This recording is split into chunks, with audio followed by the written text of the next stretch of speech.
Mini vlog 27 hotel style puri masala எப்படி பண்ணுறது பார்க்கலாம் வாங்க.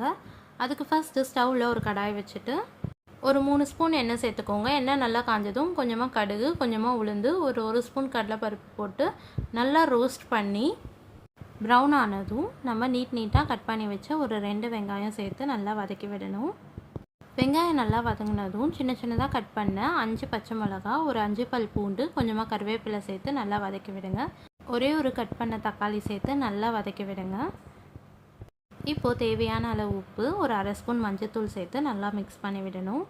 ஆல்ரெடி வேக வச்ச உருளைக்கிழங்கு நல்லா ஸ்மாஷ் பண்ணி சேர்த்து நல்லா மிக்ஸ் பண்ணி விடுங்க. தேவையான அளவு தண்ணி சேர்த்துக்கோங்க. தண்ணி சேர்த்து நல்லா கொதித்து வந்த உடனே ஒரு ஸ்பூன் கடலை மாவில் கொஞ்சமாக தண்ணி ஊற்றி நல்லா கட்டி இல்லாமல் மிக்ஸ் பண்ணிவிட்டு நம்ம சேர்த்து கலர்னா ஹோட்டல் ஸ்டைல் பூரி மசாலா ரெடி. மாம் டாட்டர் vlog சேனலுக்கு சப்ஸ்கிரைப் பண்ணுங்கள். மறக்காமல் பூரி மசாலா ட்ரை பண்ணி பாருங்கள்.